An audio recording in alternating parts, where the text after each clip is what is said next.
hope that title in the bulletin hasn't scared you this morning. This is not to scare you. This is a sermon to help, to encourage you not to fall into the path that some have in the past. I adapted this sermon from a sermon by Davin Huss, another preacher in the Church of Christ in the United States. This sermon has everything to do with King Herod and how he handled the whole situation with Jesus. And it's a trap that we can always slip into very easily. Solomon says in Ecclesiastes 1:9, there is nothing new under the sun. So it only stands to reason that being true, that history then repeats itself, and it truly does. The April 12th edition, 1993 edition of Newsweek unknowingly reported the signs of the times. Bill Wyman of the Rolling Stones married his son's wife's daughter, a woman 34 years his junior. Her mother married Wyman's son, Stephen, a man 16 years his junior. That makes Stephen his father's son-in-law, and his mother-in-law his stepmother. That would be an interesting Christmas dinner to attend. That might sound a bit crazy to you, but many of the Herods of Scripture had similar affairs. And so you can see how history repeats itself, and it isn't always good. Herod Antipas is the son of the man who history calls Herod the Great. His nickname, more correctly, should be Herod the Butcher. He was a cruel, vindictive, bloodthirsty man who didn't value human life other than his own. He is the Herod who ordered the slaughter of the baby boys in Jerusalem after the birth of Jesus. When he died, his kingdom was divided into 4 parts. His son, Herod Antipas, ruled over one of those 4 parts, over Galilee and Perea. Herod Antipas is the figure king who ordered the beheading of John the Baptist after a series of ill-fated and foolish decisions that were made on his part. This is the Herod that Jesus refused to speak to. This fact alone is the one that should catch our attention. This shows Jesus' disgust and refusal to be part of political games, showmanship, manipulations, and other kinds of power play. We often hold Jesus up as a friend of sinners.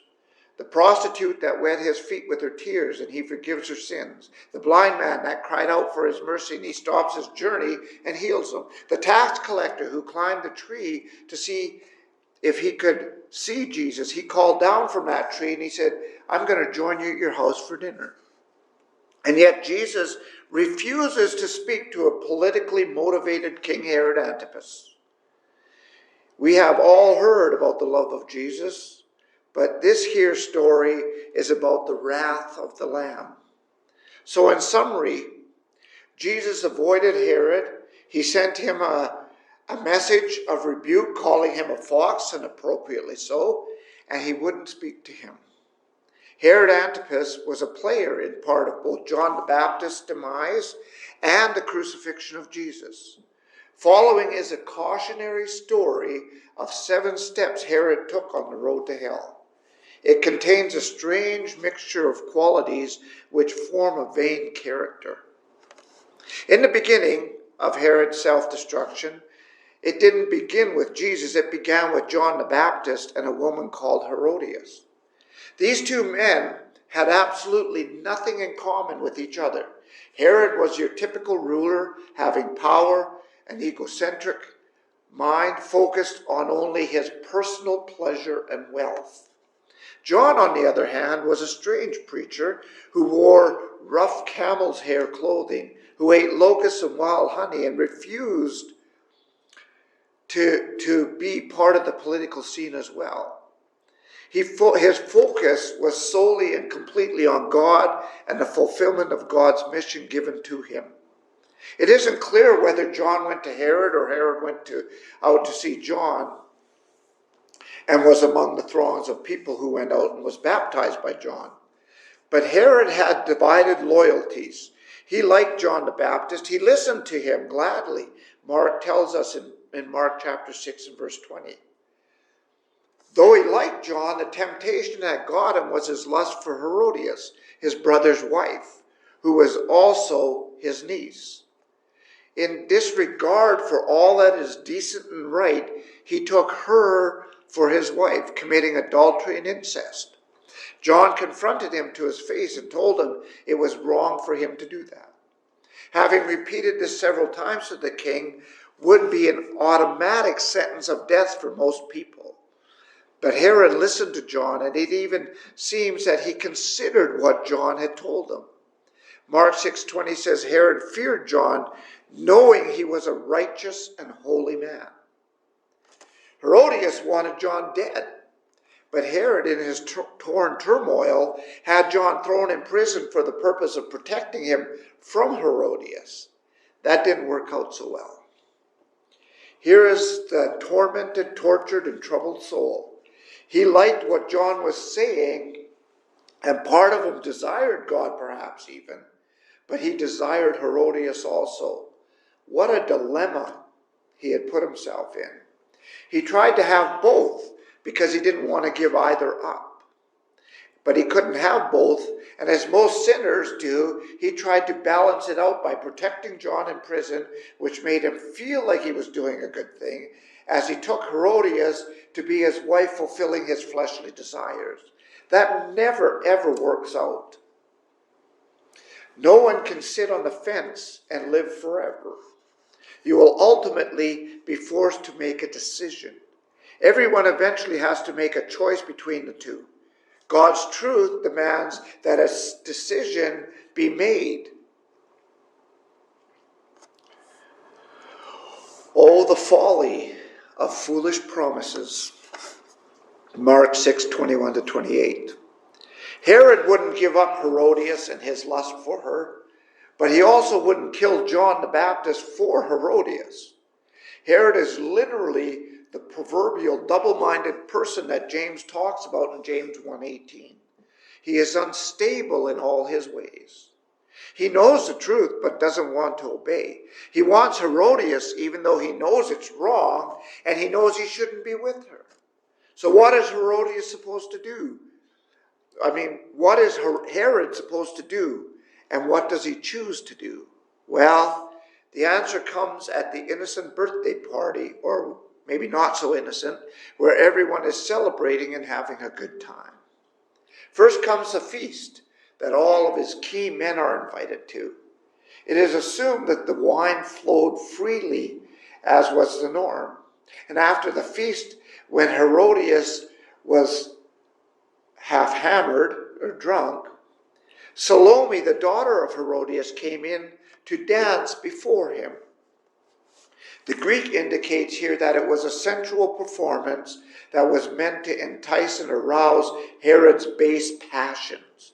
It must have worked because he goes and he makes a most foolish promise to her. Half drunk, half aroused, he promises her that he will give her whatever she asks for. This is in front of his closest cohorts. She says, "Mommy, what do you want?" And Herodias says, "I want John the Baptist's head on a platter." Shocked as he was, he could not afford to lose face with those around him. So he agrees and has John beheaded, and his head is brought to Salome on a platter, who gives it to her mother. How brutally evil can some people be? How could this happen? Have you heard about the seared conscience? You see, it's seared when you hear the truth over and over and you choose to ignore it and you continue to chase after your fleshly desires. God will give you over to them. It is extremely dangerous to be exposed to the truth of God's word over and over and do nothing about it or make the proper response to it. Sooner or later, our ears go deaf to truth, our hearts are hardened, and our conscience are seared. Perhaps this happened to Herod. Be warned that it doesn't happen to you. Jesus said, "Today is the day of salvation." Don't put it off until tomorrow. The moral of this story doesn't come at the end of the story, but at the beginning of the story. I want you to imagine the guilt that Herod must have felt over this foolish promise, causing him to commit murder of a man he knew was righteous and holy. Jesus is going full out at this time, of course, in his ministry. And here's the ironicness of all of that. The word is spreading, the miracles are happening, the healings are happening, Jesus is teaching, and everybody had their own idea of who Jesus was. And Herod, just like the rest, had his own idea. That day you could hear the fear that guilt had brought about in him. When he heard about Jesus, he said, and you can hear his voice quivering, as the voice of one who is in fear. He says, John, the man I beheaded, has been raised from the dead. Mark 16:16. He was convinced that John was a righteous and holy man, and he knew John spoke the truth. And looking back was scary for him, and it haunted him because of the foolish promise that he made in murdering him. The blood of a righteous man was on his hands, and the guilt of it led to irrational fears that the man he beheaded had come back to haunt him. Light received leads to more light, but light rejected leads to darkness and death. The slide continues. Herod still had a choice, and he could right that ship. But like anyone who wants to have both and chooses to hang on to the fleshly things, the downhill slide continues. As Jesus' fame spreads, Herod decides that he would like to meet with this Jesus as he once met with John the Baptist. Well, we all know that Jesus refused to meet with him. There was no point in meeting with the double-minded soul. At length, Herod's mood changed and darkens with anger, and he makes a decision that Jesus is more of a nuisance than anything and needs to be dealt with.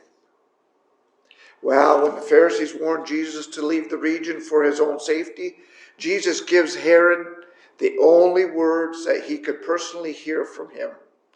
Go tell that fox, meaning go tell that crafty, stealthy, tricky, deceitful, untrustworthy Herod. Tell him, I cast out demons, I perform cures today and tomorrow, and the third day I finish my course. Nevertheless, I must go on my way today and tomorrow and the day following, for it cannot be that a prophet should perish outside of Jerusalem. Jesus wasn't going to be killed in Galilee. So in other words, you'll not kill me, Herod, no matter what you try, because this is God's mission and it will be fulfilled as he desires it to be fulfilled. Not even you can't change that course. Now Pilate, he was a shrewd politician. He was very aware of the Jewish leaders' motives, and he saw right through all of their hypocrisy. A blind man could see through it. He also knows that Jesus' case spells trouble, and he doesn't want anything to do with it. When he hears that Jesus is from Galilee, he says, there's my opportunity. I can get this off my docket. And that's exactly what he does. And in doing this, he scores points with Herod, and the two rival enemies become co-workers of evil. So whatever they were at odds about, they let bygones be bygones, and they worked together on this case, and both of them thought it would be good. Now, at last Herod gets his wish to see Jesus face to face. Pilate sends Jesus to Herod. But it didn't go the way Herod had it planned in his mind. It was troubling what happened. He thinks Jesus is going to work a miracle or do some sort of magic. And you can almost hear him questioning Jesus at length and say, hey, Jesus, I heard you can perform signs and you can perform miracles and do magic. I hear you changed the water to wine and you healed a blind man from death. And Herod is so curious, but all for the wrong reasons and intentions. He was not a seeker of truth. There are times in his life when silence speaks louder than words. And this is one of those times. Jesus knew that Herod was just trifling with him. He was not inquiring from an honest heart. It was politically motivated. Jesus saw no reason for any kind of response. Sometimes people are so pig-headed in their spiritual blindness and so dogged in their resistance to truth that nothing can be said to change them, and nothing should be said because it won't be effective anyways. One of the interpretations of Matthew 7, where Jesus says, don't cast your pearls before the swine or give what is holy to the dogs, is applied or implied in this very situation. All Herod would do with whatever Jesus said would trample it over and over. Well, you can always tell the character of a person by how they react to a situation that doesn't go the way they think it should go or insist on the way it should go. The first thing that happens is usually loud yelling and then anger and frustration. Luke says, that Herod with his soldiers treated Jesus with contempt and arrayed him in splendor, mocking him and trying to humiliate him.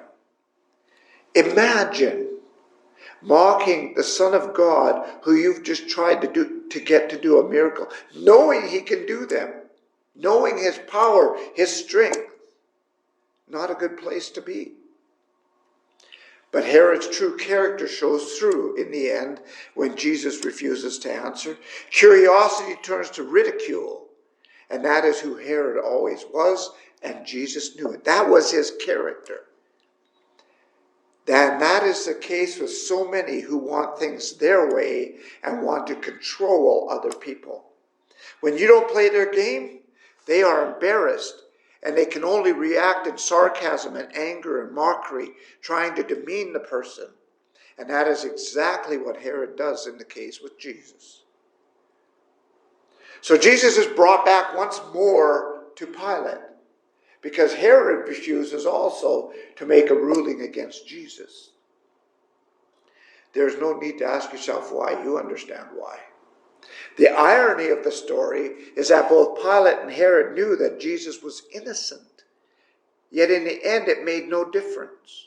Pilate declared that he found no fault in Jesus. He was innocent. And Herod mocked Jesus but found no fault in him. Both Herod and Pilate are puzzled by this Jesus of Galilee. And Pilate seeks for a way to release him. Herod shares the greatest guilt because he knew more than Pilate.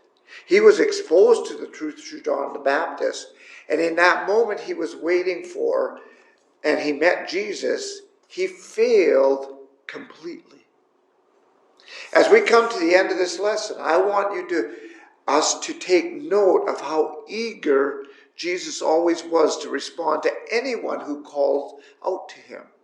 He welcomed sinners of every kind and had dialogue with them. He was there for them.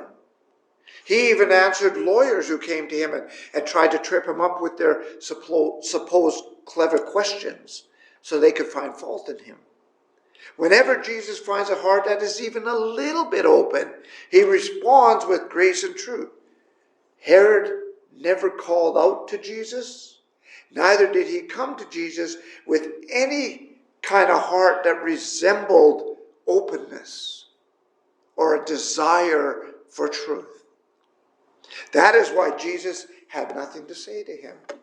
Herod treated Jesus as a carnival sideshow. He had no interest in truth, and in the end, Jesus' silence was the most powerful and greatest sentence of judgment on Herod. Here is a central truth for all of us to think about. Light received leads to more light, and light rejected leads to darkness and eternal death. Do not say, I have time. I will come to Christ later when I'm ready. I will live for Christ when I get this done or that done in my life. When I am married, that will make a difference. I have things to do right now. I have things to have fun doing. And when I get married, I'll settle down and consider this. Now is the time to come to Christ. Today is the right time. Today is the best day to give your heart to the Lord. Now is the perfect moment in time to choose to follow Jesus. He said, behold, now is the day of salvation.